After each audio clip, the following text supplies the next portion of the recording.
Hi, it's Steve. Today we'd like to show you how to change the inner door panel on your refrigerator. It's a really easy job. Let me show you how we do it. Now, to do this repair, the preferred method is to remove the door completely from the refrigerator. So before we begin, we'll open the refrigerator up, and then we're going to remove all of the items that are in the door bins, as well as the dairy area and the lower shelf, and then we'll remove all of those bins and the shelves. The bins, we simply just need to pop them up, and then we'll carefully set those aside.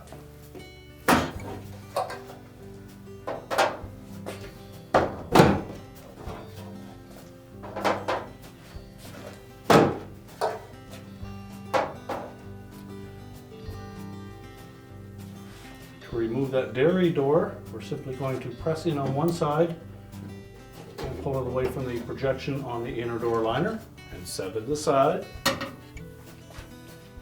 And for the lower shelf bracket, we'll just lift out on one side and we'll clear that retaining tab, and then we'll set that aside.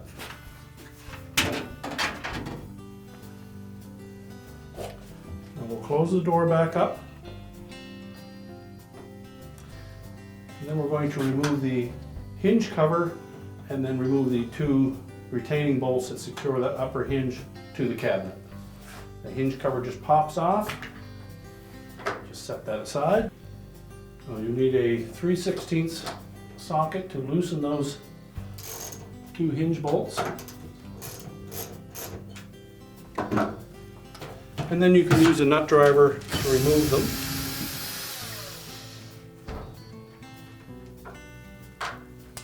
And just remember to support that door as you remove the last screw.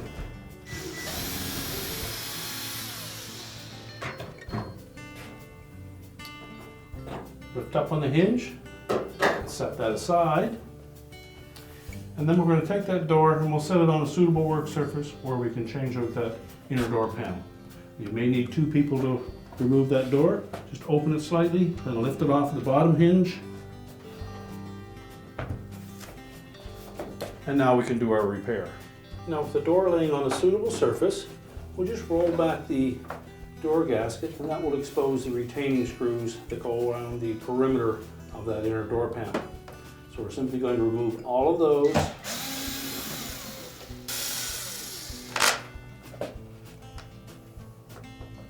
Now, as you get into the corners, use extra caution that you don't tear the gasket when you fold it back to remove the screws.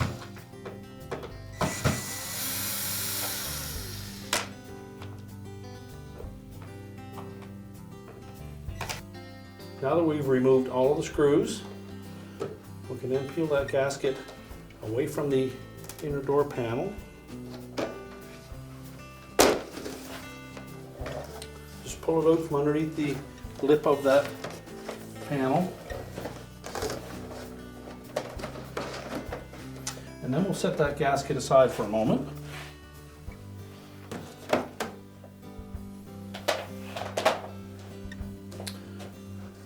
We can lift off the old inner door panel, but we're going to want to remove this seal across the bottom. So flip it upside down. You'll note that there are 5 little arrowhead fasteners that secure that gasket to the inner door panel. We simply need to squeeze those together and push them out through. You can either do it with your hands, or if you find them a little tight, use a pair of needle nose pliers.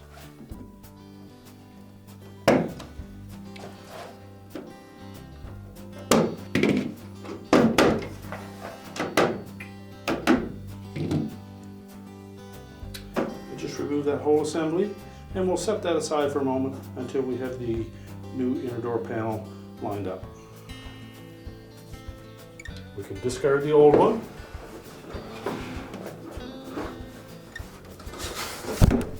Now, before we install that seal at the bottom of the door, just take note that the new door liner only has 3 holes for those pins. So you can either drill 2 more, but you'll find that 3 of them are sufficient. So we'll simply remove 2 of the other ones and discard them. And we'll tilt that door liner up and install that part.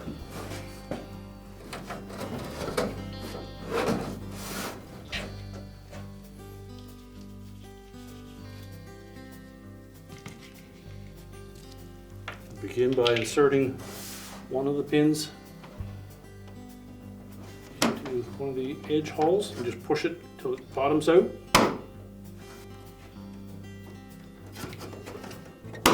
We'll continue until we have all 3 of those snapped into place and that gasket is intact.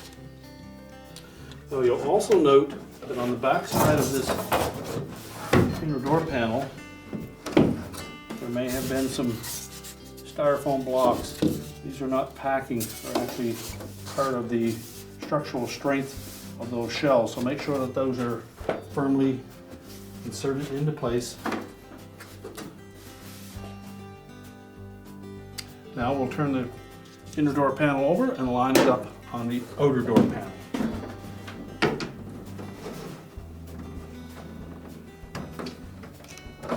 If you look around the perimeter, the oval openings through that inner door panel should line up over the screw holes. So center them as best as possible. And we'll take our gasket and just lay it roughly into place. Now what we'll need to do with that gasket is tuck that short edge with the rib on it underneath that inner door panel and start somewhere on one of the long sides.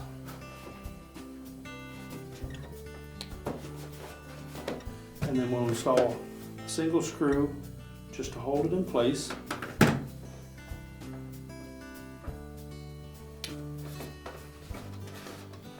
Be sure the gasket is pushed in underneath and that rib fits into that channel.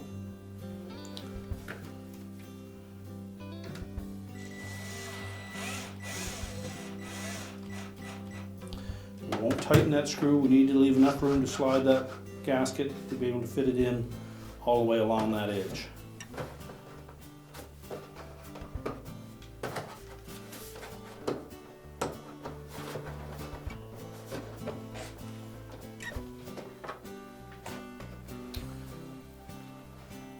So just tuck a section of that under that gasket and then insert a few screws just to hold it in place.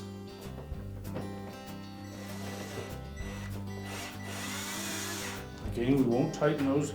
We need to make sure that the liner and the gasket can easily move independent of each other.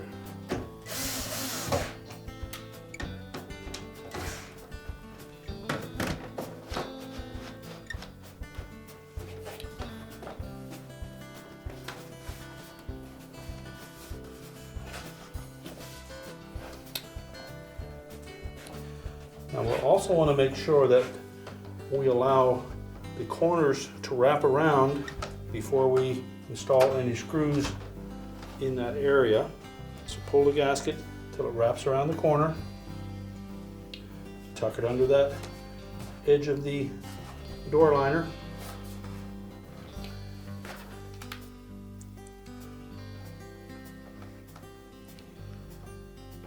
Center the holes. And put a couple of screws in to hold it from moving.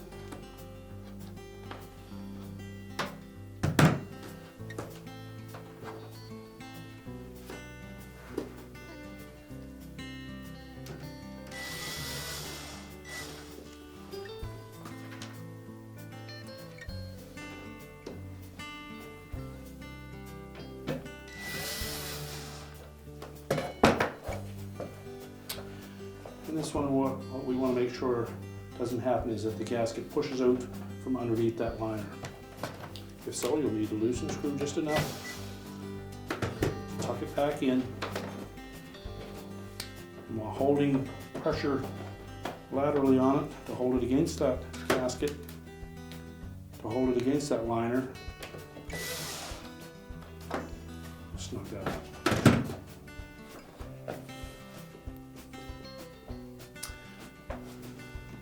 We'll rotate that door enough that we can line up one of the corners.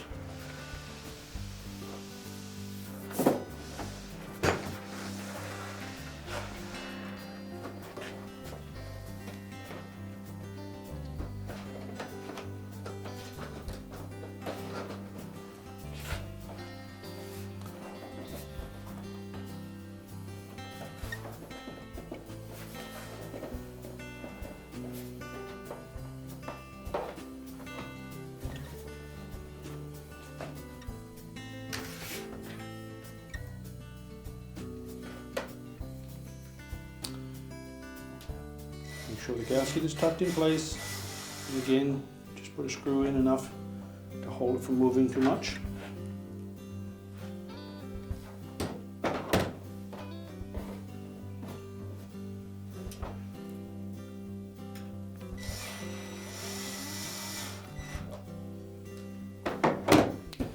And verify that the corners are square and are tucked in nicely. You should get a nice even seal between that gasket and the outer door panel if it's tucked into place properly. And just continue to do that all the way around the perimeter of the door, both sides and top and bottom, making sure that the corners are in place before you tighten any screws.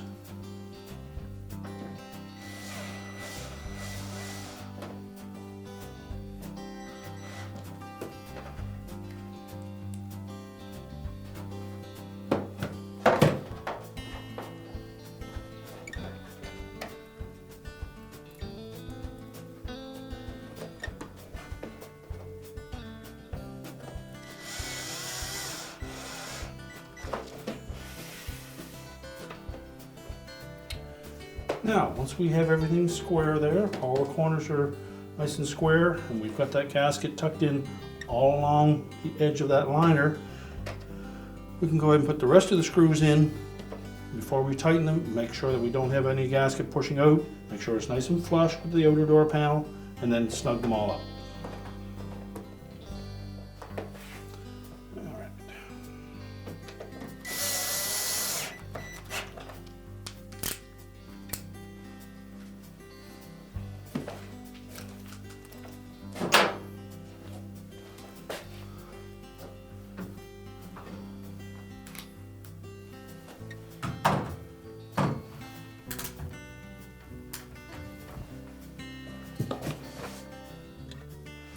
Now that we've verified we have everything nice and flush and square in the corners, all the screws are tightened, we're ready to put that whole door assembly back onto the refrigerator. So we'll carefully lift that door up. We'll line up the opening in the bottom of the hinge pocket with the lower hinge and pivot that door around into position. Support it against the cabinet.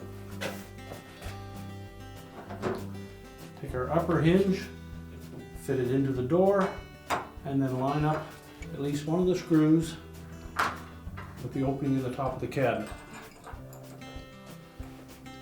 Now you need to pull that door towards you as you line up those screws, and we suggest that you thread them at least part way by hand to make sure that they don't go in cross-threaded.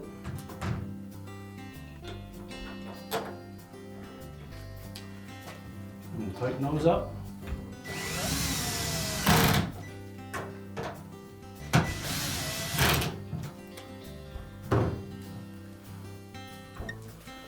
Now before we tighten them securely, we'll want to make sure that we have the door lined up properly with the cabinet on both sides.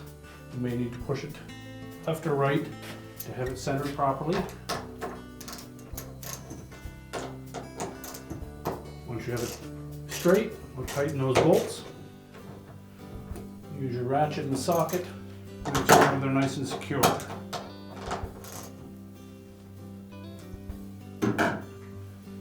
Pop our hinge cover back in place, and then we'll open up the door and replace the bins.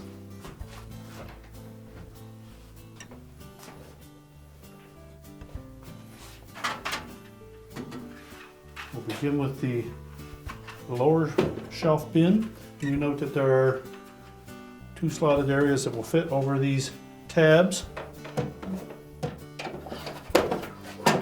So just hook one side in, and then while pressing it into place on the opposite side, drop it down until it locks in place. Position your individual door bins.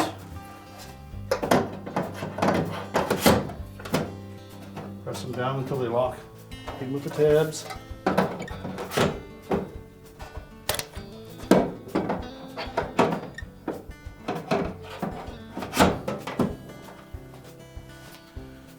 And then when installing the dairy door, we're going to line up either side with the pin on the inner door panel and simply depress the other side, compress it enough that it'll fit over it, and it should hinge freely. You can now fill up those bins again, close the refrigerator up, and your repair is complete.